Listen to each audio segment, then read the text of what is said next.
Assalamualaikum warahmatullahi wabarakatuh. Selamat pagi anak-anakku semuanya. Kembali lagi kita dalam PJJ atau pembelajaran jarak jauh. Untuk kali ini seperti biasa Bapak masih dalam materi fikih kelas 7, yaitu tentang sholat. Tapi sebelum kita memulai pelajaran pada pagi hari ini, marilah kita berdoa semoga kita mendapatkan kemudahan dan kelancaran dalam belajar dari Allah Subhanahu wa taala. Ala hadiniya al-Fatihah.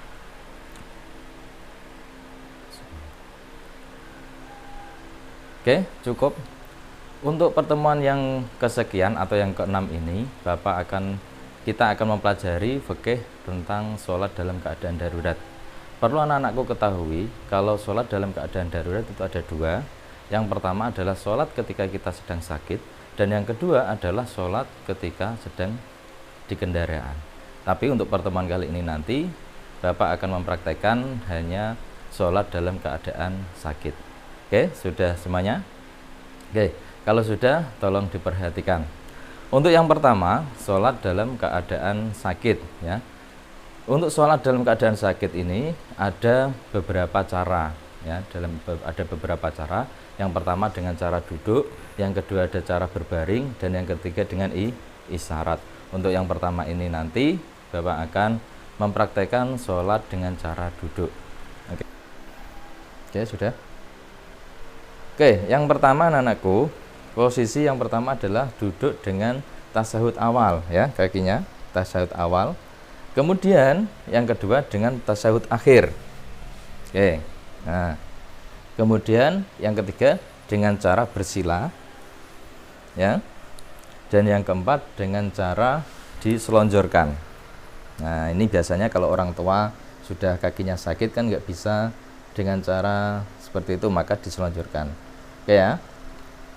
Untuk kali ini Bapak akan mempraktekkan dengan cara yang tasyahud awal. Ya nanti enak ya. Oke.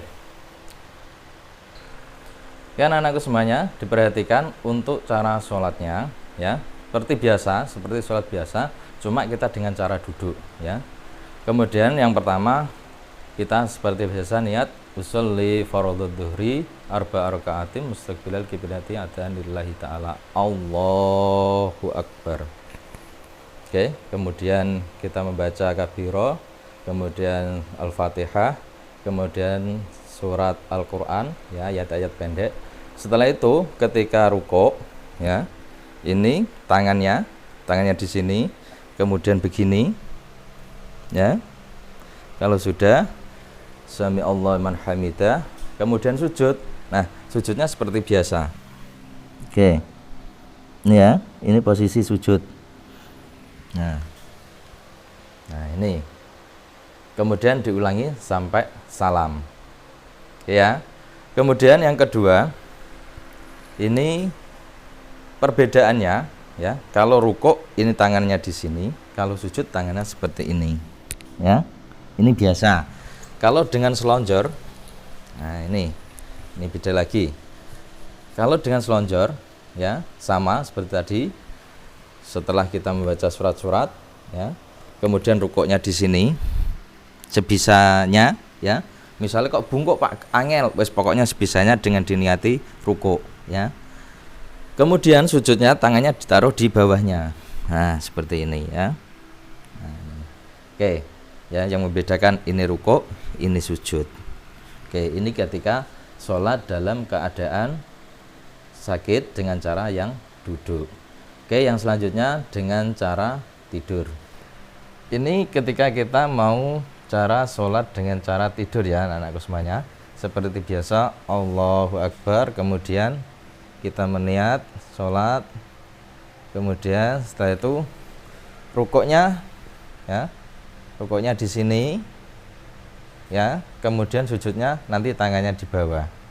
Itu perbedaannya, sama ya. Jadi seperti ini biasa. Kemudian rukuknya tetap di sini, sujudnya nanti di bawah sini. Ini kalau ketika kita sholat dengan cara tidur terlentang. Oke, yang selanjutnya adalah dengan cara isyarat. Jenenge isyarat itu sudah tidak bisa digerakkan semuanya anggota badan, kecuali hanya dengan telapak ini ya, dengan cara mata ya. Itu hanya kita kedap-kedapkan saja karena dengan isyarat. Oke anak-anakku semuanya. Nah itu tadi anak-anakku cara tentang sholat dalam keadaan darurat, yaitu dengan ketika kita sakit ya. Yang pertama dengan cara duduk. Nah duduknya ada 4 macam. Yang pertama duduk tahiyat awal, tahiyat akhir, kemudian dengan duduk bersila, dan yang keempat dengan duduk berselonjor.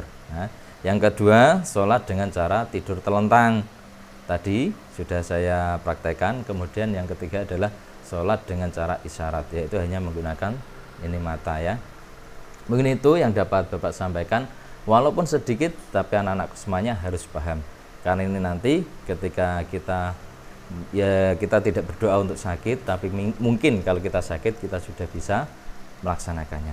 Mungkin itu yang dapat Bapak sampaikan, kurang lebihnya mohon maaf apabila ada kesalahan, banyak kesalahan Bapak minta maaf yang sebesar-besarnya. Akhirul kalam, wassalamualaikum warahmatullahi wabarakatuh.